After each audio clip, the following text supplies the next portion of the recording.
երբ բաժանումը դուռ է բացում։ 5 հարց, որոնք ամեն կին պետք է տա իրեն։ Շատերը կարծում են, որ բաժանումը միշտ մեծ ցավ է, բայց իրականում այն հաճախ դառնում է ազատություն, նոր սկիզբ եւ սեփական կյանքի նկատմամբ վերահսկողության վերականգնում։ Նույնիսկ երբ հարաբերությունները լավն էին թվում, հետ վերադարձած աչքով վերլուծելը կարող է բացահայտել նշաններ, որոնք ժամանակին չեք նկատել, կամ սխալներ, որոնք կարող եք ապագայում չկրկնել։ Խեղդվելու փոխարեն հին հուշերի մեջ կամ փորձելու փոխարեն վերականգնել այն, ինչ արդեն ավարտված է, շատ ավելի առողջ է կանգ առնել եւ անկեղծորեն պատասխանել այն հարցերին, որոնք հոգեբանները հաճախ տալիս են բաժանում ապրող մարդկանց։ Այս հարցերը կօգնեն ձեզ հասկանալ, ինչ եք զգում իրականում, ինչն է ձեզ պետք եւ ինչից պետք է պաշտպանեք ձեզ։ Ինձ ցավ է պատճառում սիրտս, թե իմ վիրավորված եսը։ Շատ դեպքերում բաժանումից հետո զգացող ցավը ոչ թե սիրո կորստի, այլ ինքնագնահատականի հարվածի հետևանք է։ Այն ներքին դժգոհությունն է, ինչպես կարող էր նա գնալ, ոչ թե ես նրան շատ էի սիրում։ Երբ փորձում եք նրան հետ բերել միայն ձեզ վերահաստատելու համար, արժե հարցնել. իսկ ինձ պետք է մեկը, ով բաց թողեց ինձ, միայն այն պատճառով, որ ես ապացուցեմ իմ արժեքը։ Բաժանումներն անտեղի չեն լինում։ Թվում էր, թե ամեն ինչ նորմալ էր, բայց հետադարձ հայացքով պարզ է դառնում. դուք երկար ժամանակ ձեզ կորցրել էիք, փորձելով համապատասխանել նրա սպասումներին։ Երկրորդը. ինձ պետք էր հենց նա, թե պարզապես ուզում էի չմենակ լինել։ Սերը հեշտ է շփոթել կապվածության, հարմարության կամ սովորության հետ։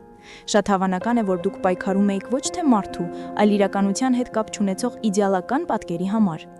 Հարաբերությունները երբեմն պահպանվում են ոչ թե երջանկությունից, այլ վախից, միայնության, դատարկության, ապագայի անորոշության։ Հարցրեք ինքներդ ձեզ. ես պահում էի նրան, որովհետև սիրում էի, թե որովհետև վախենում էի նրան չկորցրած կյանքից։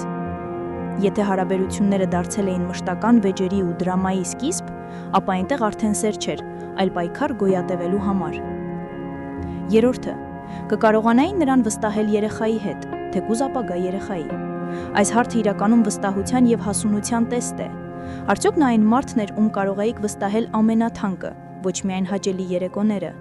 Ֆինանսների հանդեպ անտարբերությունը, պատասխանատվությունից խուսափելը, ապագայի մասին չմտածելը, սա պարզապես դետալ չէ։ Սա վերաբերմունք է կյանքին։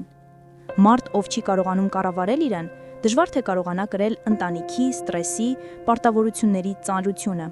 4. Ես իմ իսկական եսն էի նրա կողքին, թե դեր էի խաղում։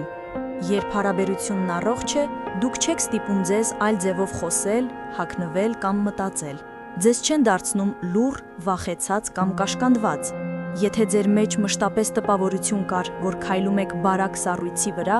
ամեն պահը սահմանափակելով ձեզ, ապա այդ հարաբերություններում դուք անգամ չկաք։ Իսկական մտերմությունը սկսվում է այնտեղ, որտեղ դուք կարող եք լինել անկեղծ, խոցելի եւ չվախենալ, որ ձեզ սխալ կհասկանան։ Եթե հարաբերությունների ընթացքում ձեր բնավորությունը անջատված էր, դա սեր չէր, այլ ինքնազոհ։ 5.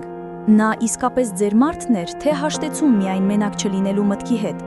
Անկեղծ պատասխանեք։ Այդ մարդը իրոք համապատասխանում էր ձեր արժեքներին, բնավորությանը, ապագայի մասին պատկերացումներին, թե դուք մշտապես փորձում էիք համոզել ինքներդ ձեզ, որ կհարթվի, կփոխվի, կկարգավորվի։